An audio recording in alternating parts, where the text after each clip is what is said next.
Қайырлы күн баршаңызға. Сіздермен мен Райхан. Бүгін мен қазіргі таңда хит болып жатқан трайфлдың рецептісімен бөлісемін. Кейде милка деп те атап жатады. Бұл милканың дәмі өте керемет, жұп-жұмсақ, мороженыйға да ұқсап кетеді.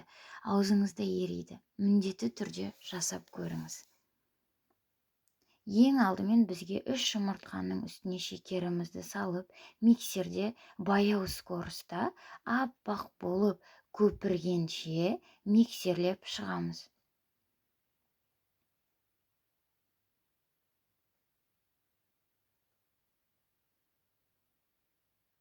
Миксерлеп болған соң үстіне ұн, какао және де қопсытқышты араластырып, үстіне аз-аздан салып отырып миксерлеп аламыз.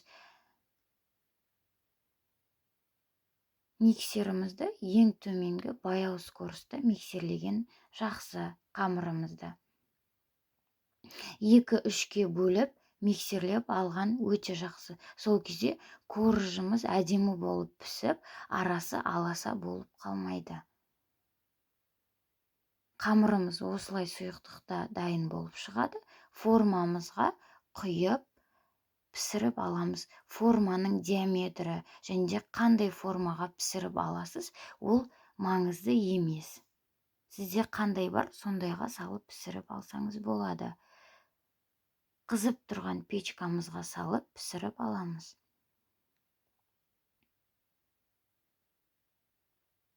Пісіп шыққан корждарымызды таяқша арқылы піскен-піспегенін тексеріп аламыз. Егер де таяқшамыз құрғақ болса, ол кезде коржымыз пісіп шықты деген сөз. Коржымызды басқа қағазға аударып, суытып аламыз.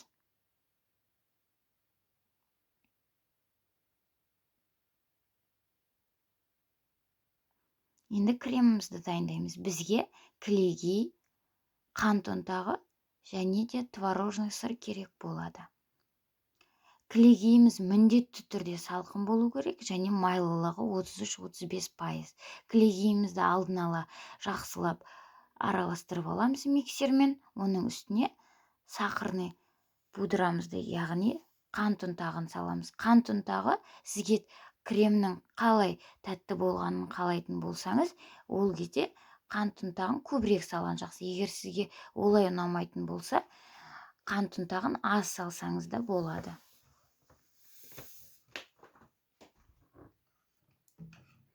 Үстіне творожный сырымызды салып, кремімізді жақсылап араластырып, дайындап аламыз.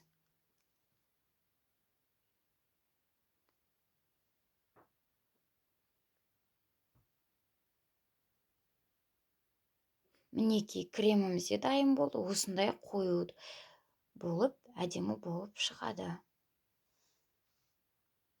Корждарымызды 2-ге бөліп аламыз. Және де менің ыдыстарым тарелка. Сіздер қандай ыдыс пайдалансаңыз да өз қалауларыңыз. Осылай қолымызбен ұсақтап шығып, ыдысымызға салып аламыз.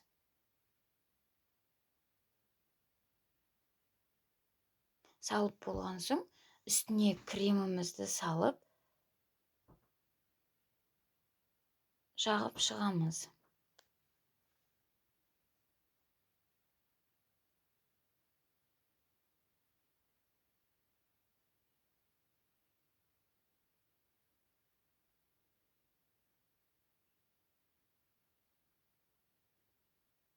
Мен бір слой жағып болған соң, үстіне банан теріп шықтым. Жеміс терсеңіз де болады, ортасына термесеңіз де болады, өз қалауыңыз. Үстінен және жұқалап крем жағып алып,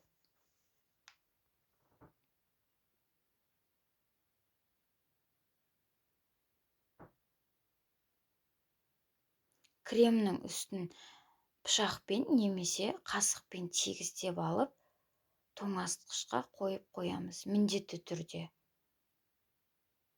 Енді шоколадный глазурды дайындаймыз. Оттың төмен отта кілегейіміздің үстіне шоколадтарымызды салып, қатты қайнауы маңызды емес. Мінекей, шоколадный глазурымыз дайын болды.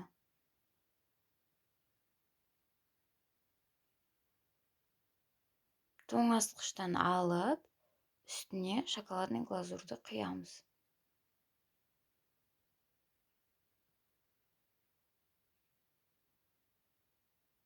Қалай әсемдеймін десеңіз де, ол өз қалауыңыз. Жеміспен әсемдесеңіз де болады, құлпынаймен немесе әртүрлі жаңғақтармен әсемдесеңіз де болады.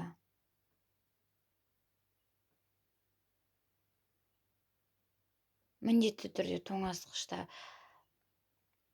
кремімізді қатырып алып, глазурымызды 5 минуттай суытып алып, үстіне құямыз. Себебі егер креміңіз жұмсақ болса, шоколадный глазурды құйған кезде крем еріп кетеді де структурасы бұзылады. Сол үшін де міндетті түрде тоңазытқышқа қойып алу қажет.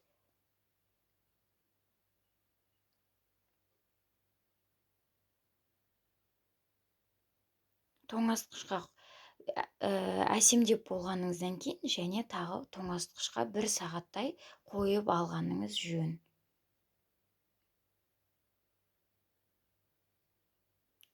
Ал мінеке трайфлдарымыз да дайын болды. Өте әдемі, жұп-жұмсақ болып